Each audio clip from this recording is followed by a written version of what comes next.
Hello, welcome back to Wisdom Wednesday with Johnny Tiger. The date is June 3rd, Wednesday, June 3rd, 2020. Week number 14 of the coronavirus, staying at home, social distancing, all that stuff. Kind of hard to imagine that we are in June already, and it's even harder to believe that I've spent the best part of the last 3.5 months cooped up here at home, and that I've not gone insane yet. I'm still holding on with a goodly amount of good cheer and good amount of sanity and dignity and all that stuff. Yeah, I may break a table, a chair, smash a TV here and there, but it's okay. It's okay. What happened in this house stayed in this house. Just just kidding. I haven't actually smashed anything yet. Knock on wood. Uh, Probably going to break something now that I mentioned it. So, three Chinese walk into a bar. A Cantonese, a mainland Chinese, and a Taiwanese. That sounds like the beginning of a bad joke, I know. But today we are going to talk about how different. What the three different types of Chinese people, what are they about? What's going on between them? And I have three questions for for I have one question for each one of these groups. Probably will never get an answer. In fact, after I make today's video, most of my Chinese friends, no matter if it's Cantonese, Chinese, or Taiwanese, probably will stop talking to me. But I think these are worthy questions that need an answer. Uh, Inquiring minds like to know. So, what are the three types of Chinese people? The Cantonese, there's Taiwanese, and there's your typical mainland Chinese. We are all the same. Our skin the same, our hair the same, our culture should be the same, but sadly are not. Physically, genetically, we are the same people, but we are separated by circumstances and politics. And it's a very big tragedy in this nation that we can see no end in sight yet. So let's start with Cantonese people. What's going on there? What is Hong Kong? Is it Chinese? Is it British? Is it English? What is Hong Kong? First, let me say Cantonese does not mean people from Hong Kong. Cantonese means people from the province of Canton, which is a part of China. The Cantonese people were so named because most people in Hong Kong, their lineage came from the Canton province in China. So, no matter how much some Cantonese people would like to deny that they are Chinese, they are Chinese. Their blood is Chinese blood. Their genes are Chinese genes. Their hair, their skin are Chinese.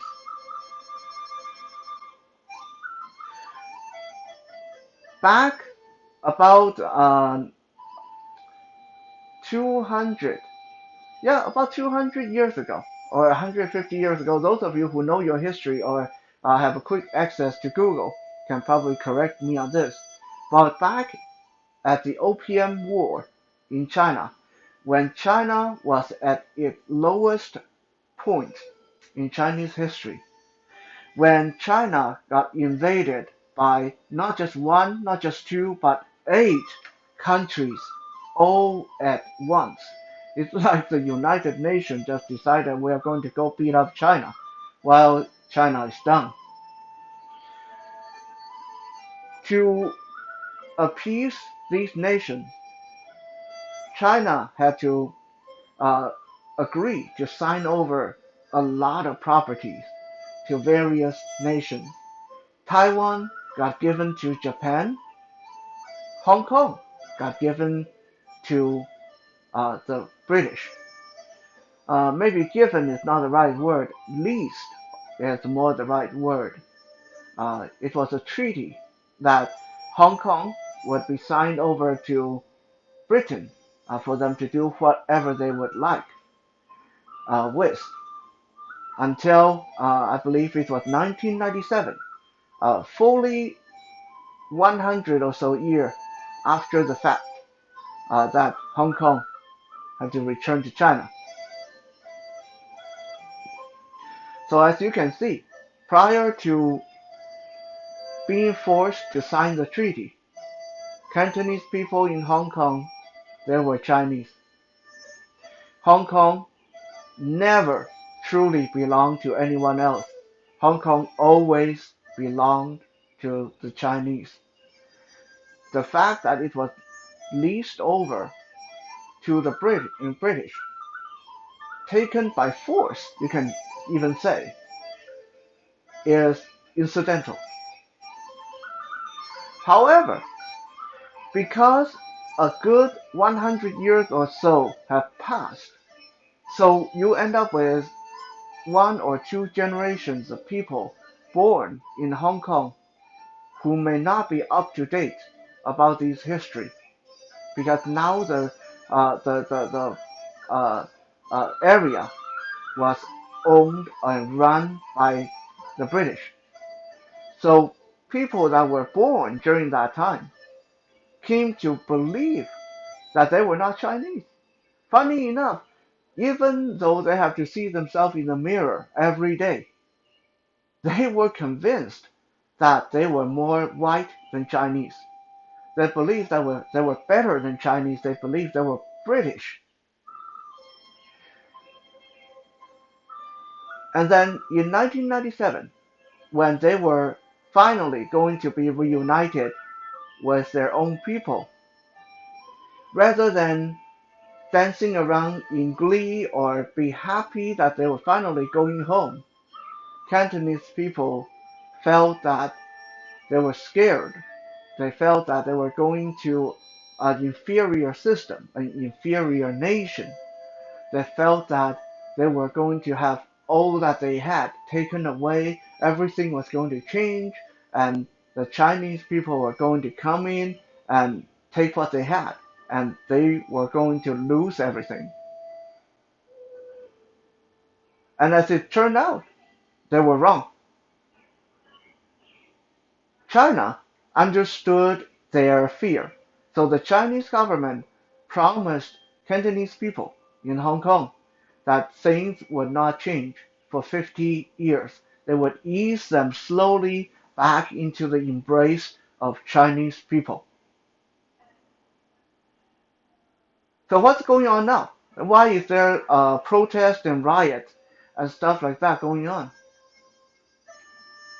It's because people in Hong Kong, the younger generation, the teenagers, the university students that were educated under a British system, a British school system, somehow believe that Hong Kong should be independent, that they don't want to be Chinese anymore, that they should have more, they should be a country on their own.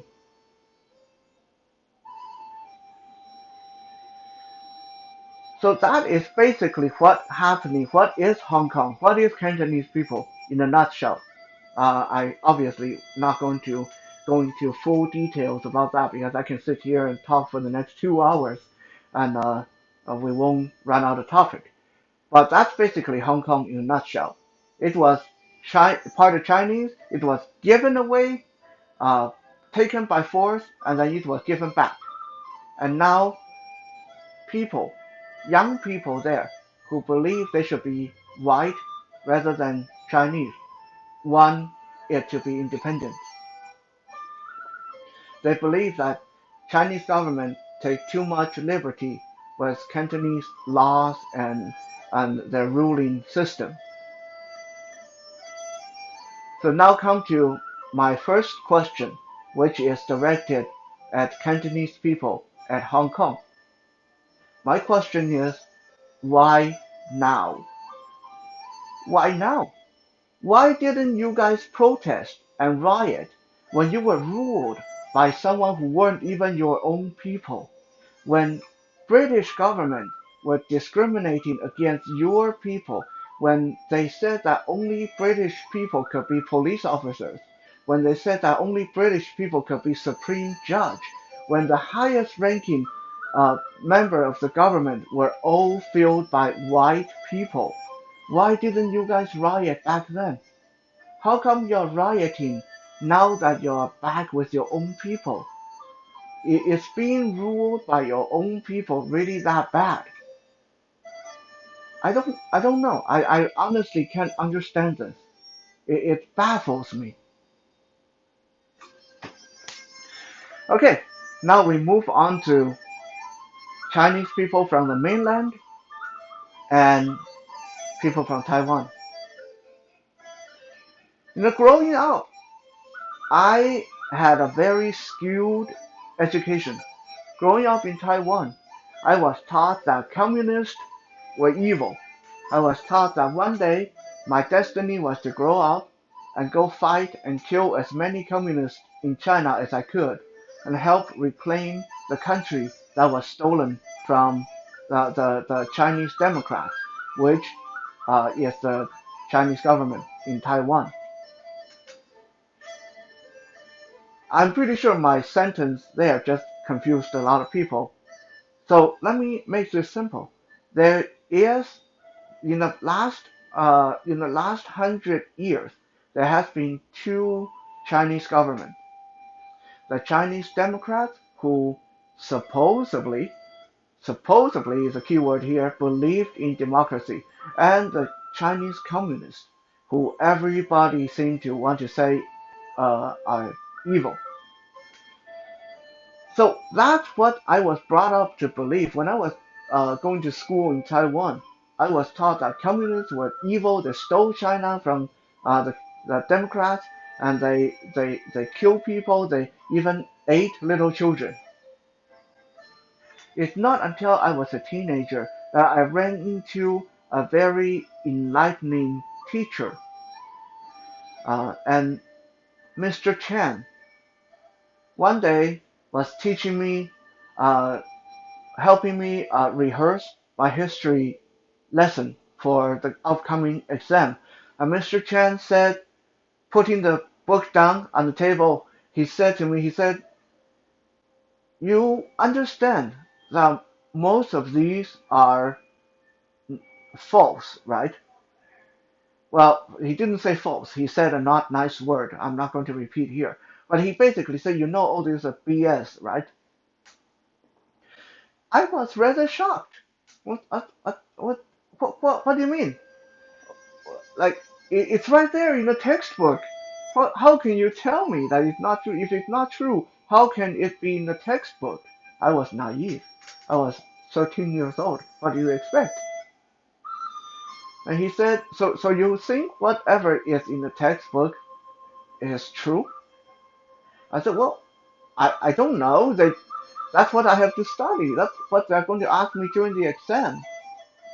I don't care. Like that's what I have to learn. And he got very stern with me. Mr. Chen almost never got stern with me. Mr. Chen was always very laid back, happy-go-lucky, but he got very stern and he said, "Look, if you don't care about the truth, there's no point in getting an education." And that opened my eye, uh, and made me realize that yes, he was right. I mean, the whole point of getting an education is to learn the truth about things, is to get fact. So what's the point of getting an education and have to memorize these things for an exam if they were fiction, if they were not true? So that afternoon, Mr. Chen took me to the local library and showed me some materials that were mostly banned from school and classroom in Taiwan. And that's when I first started to learn the true faces of the Chinese Democrats and the Chinese Communists.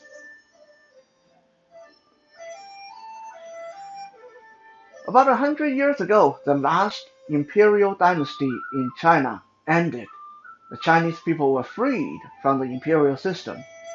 But rather than working together, Chinese people split into two parties, the Chinese Democrats and the Chinese Communists. While the Chinese Communists were always a very unified group, the Chinese Democrats splintered into 8 separate forces. 8 people, 8 generals in the Chinese Democrat Party wanted to be the new emperor or the new president, and they were always fighting, and people were suffering in China. And that's when Japanese people attacked China in 1937. They snuck in while the Chinese parties were fighting among themselves. And the Chinese Democrats were so busy fighting among themselves, no one was there to stop the Japanese invaders other than the Chinese Communists. So, for those of you who thought that the Communists stole China away from the Democrats, you're talking about like the second or third largest country in the world. It's not that easy to steal that. So, no, they didn't steal China.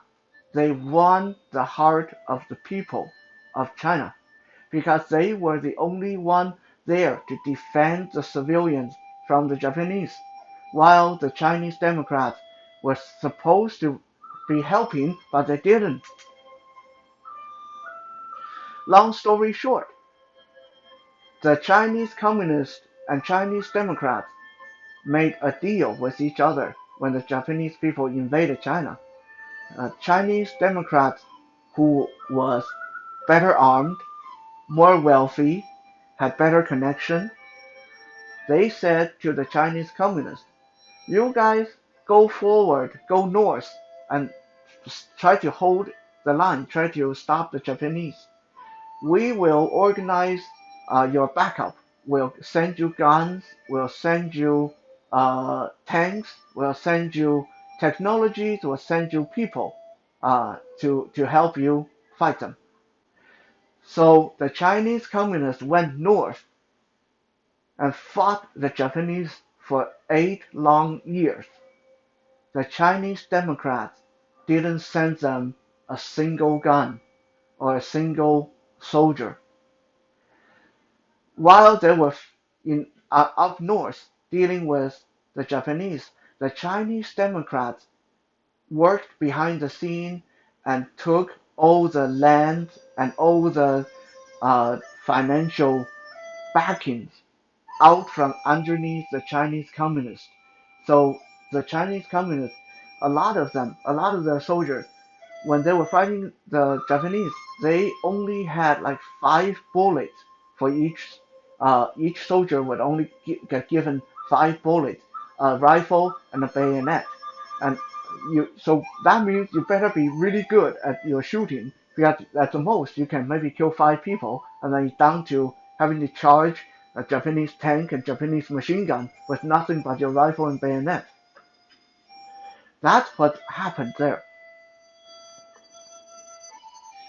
And then fast forward to the end of the war.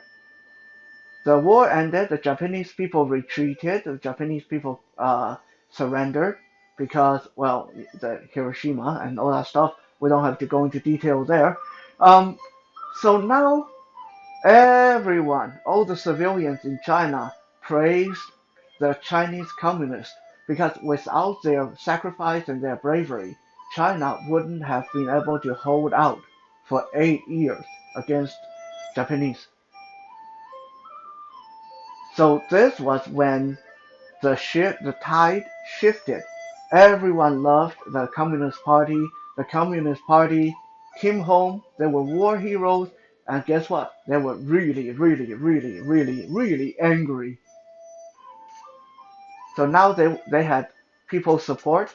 They came back and they had enough of their attention to turn and deal with the backstabbing Chinese Democrats. And the Chinese Democrat was no match for them because the Chinese Communists just finished fighting an 8 year war.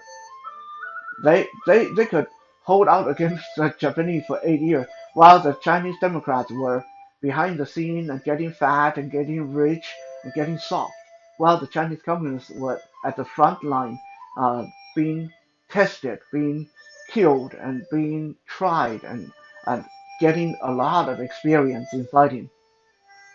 So in no time at all, Chinese Communists took over the entire China, and the Chinese Democrats retreated to Taiwan. As the last act of vengeance, the Chinese Democrats emptied out the treasury in China, took all the money with them, took all the treasures from the museum, leaving nothing to the Chinese people and the Chinese Communist government. This is why China spent the next 50 years being so poor, like a third world country, while Taiwan got richer and richer. It's because the Chinese government that went to Taiwan took everything with them. And that's why they were so scared that the Chinese Communist was going to invade Taiwan. Not because of anything righteous, but because they stole all the money. There's a lot more I can say on this topic, but I think this is already painting a very clear picture on what happened in Chinese history, in modern Chinese history. Of course, I'm not going to sit here and say that communism was all uh, uh, joy and good cheer and good people, while they were not the evil people made them out to be. They also did a lot of really messed up stuff after they uh, drove the Chinese Democrats out of China while they were having their reform, while they were having their uh, purge of cultural purge. And there were a lot of really messed up stuff being done there. But the same messed up stuff were being done in Taiwan by the supposedly good guys as well. If you want to know more about that, check back in my past Wisdom Wednesday about an unhappy triangle between Taiwan, China, and Japan, and you can learn more there. So before I wrap up today's Wisdom Wednesday, I have two more questions, one for Taiwan, one for China. The question I would ask to Taiwan is, why continue this nonsense? Why keep going? Honestly, China is one of the most powerful nations in the world right now. China is one of the richest country in the world right now. They have done really well for themselves. Being a Chinese is nothing to be ashamed of. So why do Taiwanese people feel that they want to be independent, that they don't want to be Chinese, that they want to be known as Taiwanese, and they want Taiwan to be a nation? Why? It doesn't serve any purpose, and Taiwan is not rich enough in money or in resource to defend itself and to make a life for itself. So why continuing this nonsense? Why keep it up? Is it just for pride? Because if it is, that's a really poor reason to keep up this defiance and all this politically driven back and forth bickering and arguing and threatening and all that stuff. And my last question to the Chinese from China is why not? Why didn't you guys tell us about the coronavirus? Why not? Inquiry mind really likes to know. Thank you again for checking out today's Wisdom Wednesday. I hope that this has been entertaining, if not strictly educational. We'll be back again tomorrow for Toys Thursday. For now, be safe, be strong, and have a good night.